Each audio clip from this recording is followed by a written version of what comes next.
the day. Let's get more on this appointment then and speak to our very own Amy Carragher live this afternoon. I know that you said that you thought the right man for the job was the former Valencia boss Gary Neville. Is this an upgrade on that?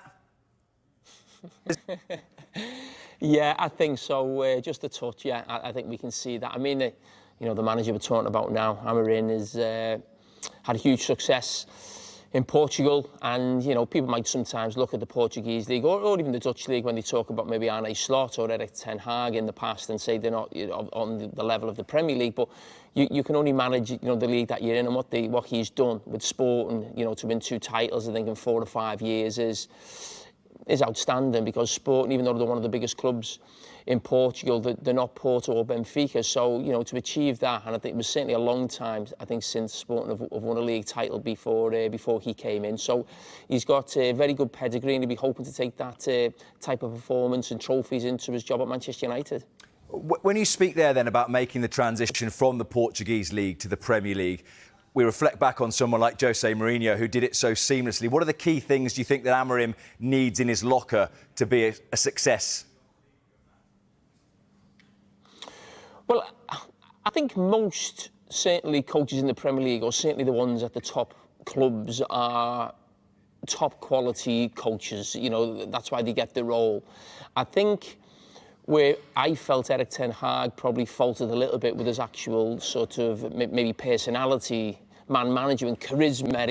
He didn't felt like he owned the room when he was in there, whether he was speaking to certainly the press. I don't know how that would have worked with the players, but when you've just mentioned Mourinho before, he walks in, he's just got that aura about him. Jurgen Klopp's got that, Pep Guardiola, Sir Alex Ferguson, all these great managers of the past who've won Premier League titles and European Cups have had that. And, I think with Ruben Amorim coming in, there's no doubt he's a quality coach. We see that with his record. He plays a slightly different system that we've seen maybe in at times under Manchester United's previous managers. But he's got to feel and look like the man is in control. And I think that was sorely lacking over the last few years at Manchester United. You spoke there about him as a coach. Is that one of the key things tactically that Manchester United have looked so directionless for so long, and he needs to change that and change it quickly?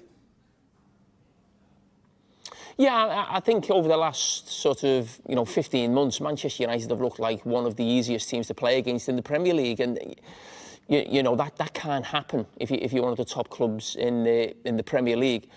Those teams are expected to challenge and win trophies. And Erik ten Hag won trophies, 2 in 2 years is not something to be sniffed at.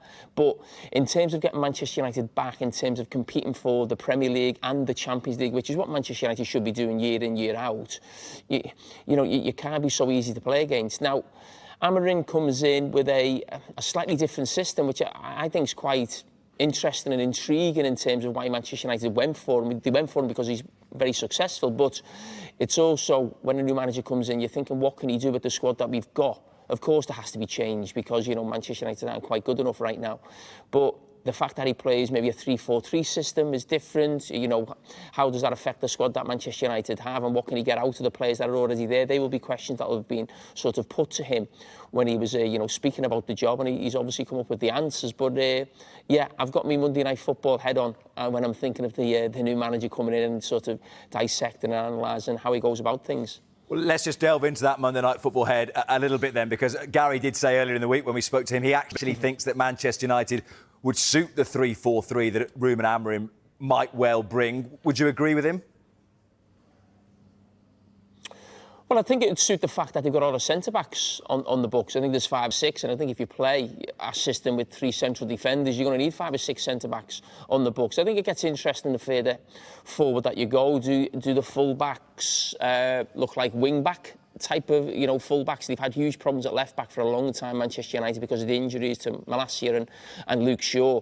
And I think when you play as a left-back with a right foot, as Dalot has a lot of times, you can get away with it, shall we say. I think it's a lot more difficult when you wing back, because you're expected to bring, attacking width on that side and maybe get on the outside and get crosses in.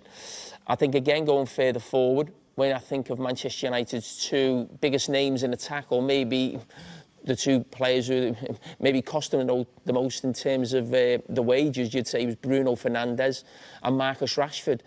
Does the system actually suit both of them? Does it suit one or the other? Because they are completely different types of players, and what type of player does Amorim normally use in those roles? So it'd be really interesting to see how he tries to fit those two players, because I'm sure he will initially, but it's whether they are the perfect fit for him. There was a natural comparison a little bit earlier on with Jose Mourinho because of both being Portuguese, but could you draw comparisons, Jamie, with your former club and Jurgen Klopp, who came in at a similar stage of the season? Liverpool, like Manchester United back then, were in the Europa League. There was no real expectation that they could challenge for the title, but it's a decent chunk of a season to try and get some of your ideas in place and maybe challenge for silverware, even if it's not the league.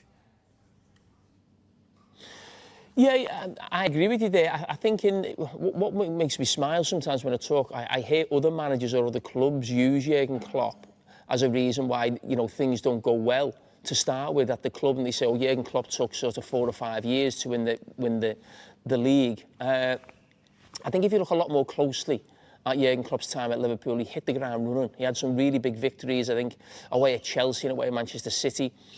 He got to the Europa League final. He beat Manchester United on the way. He beat Borussia Dortmund on the way as well.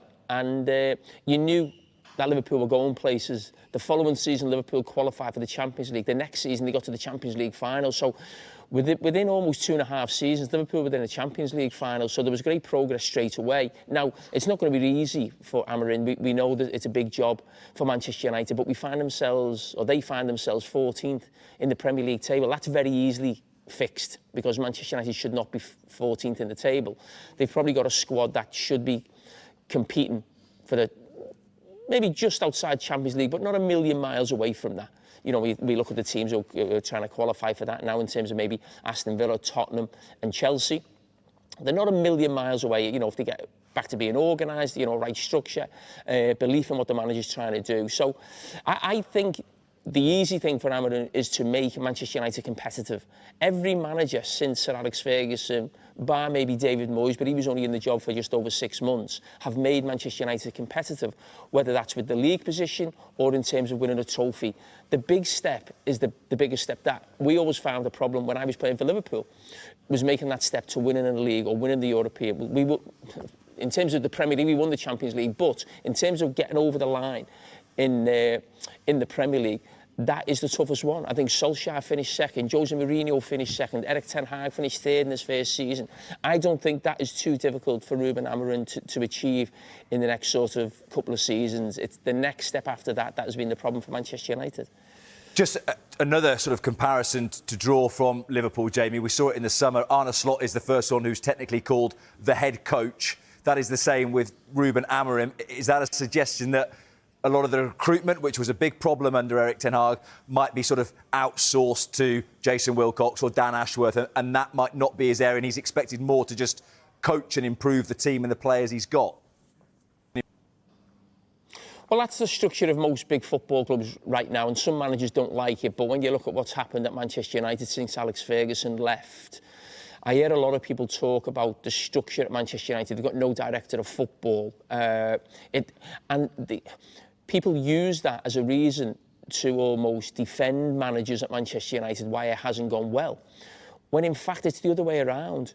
Manchester United managers have had too much power and been allowed to do exactly what they want in the transfer market because there hasn't been a director of football. Now, so what you're going to see now from Manchester United managers, whether that's Amorim or maybe in the future, they're not always going to get exactly what they want. Now, that make them a little bit upset at times, or there might be a few questions between themselves and the board. But Manchester United got to get back to making signings that are right for the football club and the manager. No player should ever come in the door of a football club without the say-so of the manager.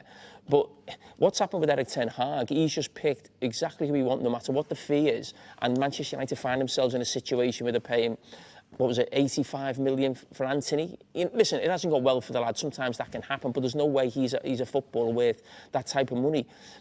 No football club should be paying £70 million for a 31-year-old midfield player who another giant of a football club in Real Madrid are happy to move on when we're talking about Casemiro. These are the deals that Manchester United have got to stay away from. And I think the reason they take the power away from the manager now is to make sure they don't find themselves in those situations again.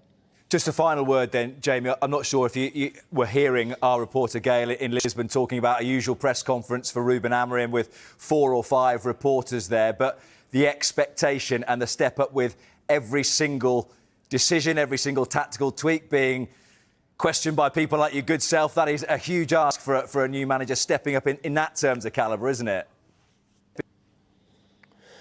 Yes, and listen, he's a young manager. So it's a huge job. I don't think he's moved out of Lisbon too much in terms of obviously his managerial career or his playing career. So even off the field, it will be a big change. But, we talk about managers, they haven't managed a big club, but, every manager starts somewhere and it's a journey to get to the top. And Manchester United is the top. It's one of the biggest football clubs in the world. But, you go back to Alex Ferguson, he had to make that jump from Aberdeen. That was a huge jump. Had great success, but, Aberdeen, completely different stratosphere to what Manchester United was. And that'll be the same for Amorim, but, that's the journey managers take. Slot at Liverpool now, final to Liverpool is a big jump. They all have to, more often than not, make this jump. Very, very few managers are fortunate to get a big job early on. So, yeah, that's what he'll have to come up against. He's come up against Porto and Benfica. He's sort of toppled them in the last few years as well, so that'll hold him in good stead as well, because there's a huge competition in the Premier League now. There's 4 or 5 football clubs who expect to win trophies, to be in the Champions League the following season, and some of them are the best managers in the world. So it will be a huge step up, but as I said, he's made great progress in his early managerial career, and he'll want that to continue.